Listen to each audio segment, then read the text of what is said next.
Hello, I'm Harry Hobson, President and CEO of Plymouth Harbor. And I'm Karen Novak, the Administrator for Strategic Healthcare Initiatives here at Plymouth Harbor as well. Karen, we've got an update for our residents, team members, and their families today. We'll cover the campus update on COVID-19, of course, and then I'll include a couple questions that came through our frequently asked questions. I'd also like to remind everyone that whatever we cover in this update will also be available in our splash and in a little bit more detail. So with that, Karen, why don't you go ahead with the campus update? Harry, we're seeing a little bit of an increase in some of our numbers. Currently, we have 5 residents that are positive, and we have 7 of our teammates that are positive as well. Of the residents that are positive, some of them got a few sniffles, but on the whole, they're doing quite well. And our teammates, again, they're doing quite well, as I said. They are checking in daily. A few of them have some headaches, but on the whole, we're looking forward to having them come back relatively soon. We'll welcome them back with open arms, I know. Karen, just to put this in perspective, you had mentioned 5 residents testing positive, 7 team members, and on our leading age, our trade association call this morning, they reported that in the state of Florida, we currently have 1,400 residents in nursing homes that are testing positive. But what's even more surprising is we have 1,793 staff members in those nursing homes that are also testing positive. Those numbers are high and they are very scary, but they don't surprise me. When you start thinking about positivity and having a person that is positive, you have to do something called contact tracing. And what contact tracing does is it helps us identify anybody that might have been exposed to that positive case. What we do is we look at somebody that's been in a 6-foot perimeter within the closeness of that resident for more than about 15 minutes in a 24-hour period.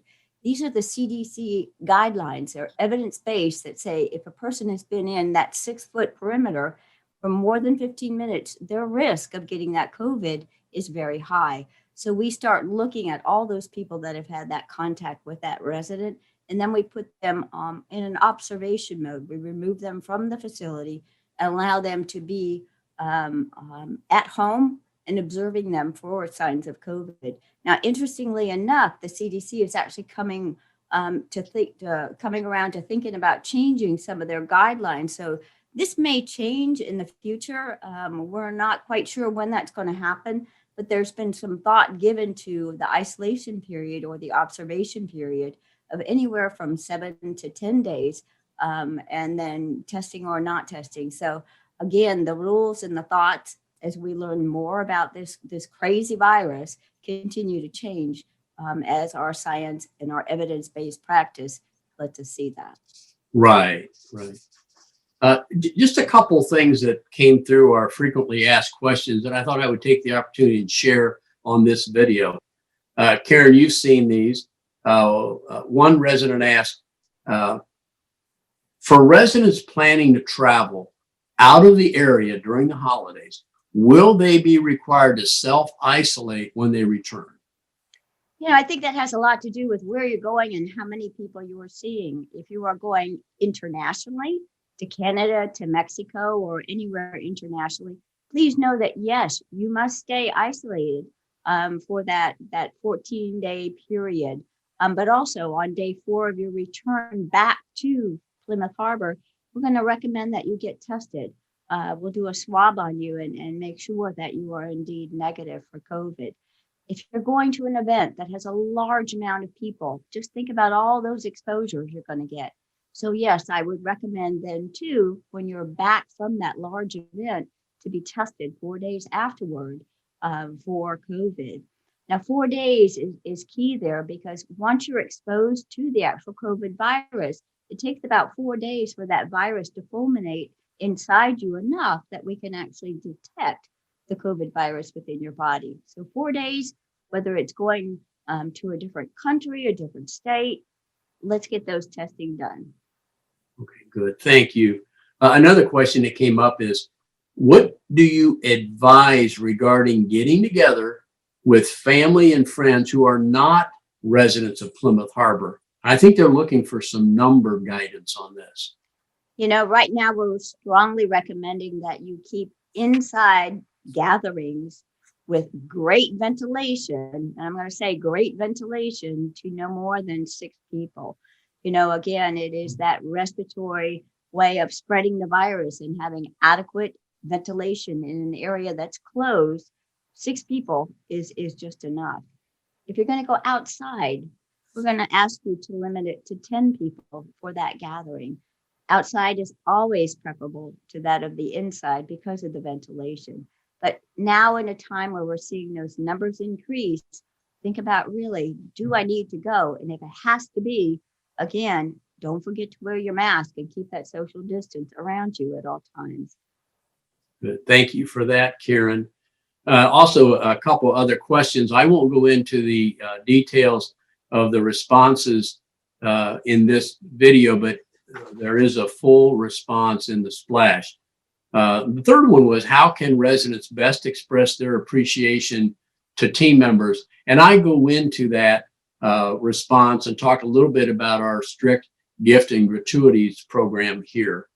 Also, it goes on with another question. It says, what else should we know about team member appreciation?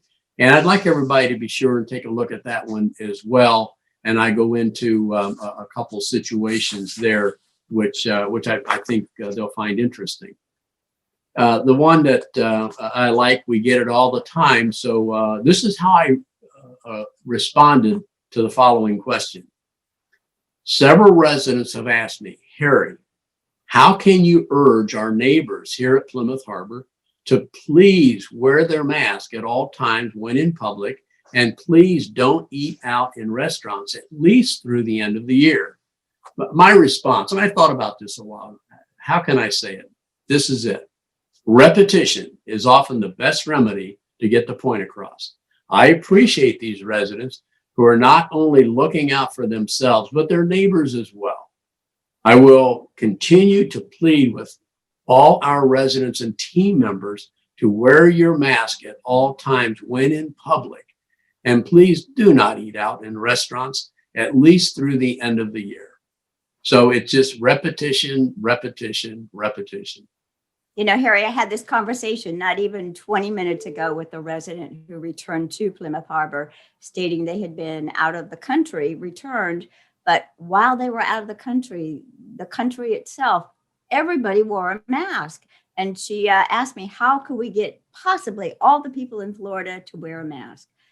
But I think, as you indicated, it's that repetition and holding each other accountable. It's going to be using those simple, basic principles of infection control. Wear your mask, wash your hands, and keep that 6-foot distance between you and possibly that virus. Absolutely. And Karen, we talk about our COVID cases and those folks that are in observation, et cetera. Boy, we would be remiss if we didn't just praise the team members here at Plymouth Harbor. So much goes on behind the scenes. Reflecting back over this weekend, how we all worked together on Zoom to make sure we had good, solid staffing across the board to make sure our residents would be absolutely cared for at a 5-star level. And it is just heartwarming when you see the commitment and the dedication of our team members. It's wonderful. Yep, the safety and well-being of our residents is always our top priority. And I'm going to conclude this video, and I know you'll join with me with the hope. And there is a bright future. It's right on the horizon. We know for a fact. We received this information from all of our key sources, including Leading Age Florida and Leading Age National. The vaccine's on its way. In fact, it's being staged right now in Orlando area and certainly in Miami. Here in Florida, we know that they are arriving by December 15th. And then from there, then the logistics will continue to take over and get those to the local areas, centers for the vaccinations to begin. We do have a partnership with CVS We'll be working with them. And we also know, and we've been reinforced again today, when you look at what is the priority on the vaccines and vaccinations, and we know that Plymouth Harbor, because of its skilled nursing home, because of its assisted living, we will definitely be in that first tier. And what I say here in the splash is that it will, right now, it will also include our residents in independent living, because it goes on to refer to long-term care organizations. And we know Plymouth Harbor and many of our colleagues, life plan communities, are more than that. But you know what? I don't mind being referred to as a long-term care organization when it comes to the distribution of the vaccination. So it's on the horizon. It's going to be here. And I'm hopeful that I think we all are, that before the end of January, the vaccines will be here, and the vaccinations will definitely be in full force. Yes, we're looking forward to the partnership with CVS and getting them here. They actually will be here a total of 3 times. As you know, the vaccine itself is twice. You get 2 shots.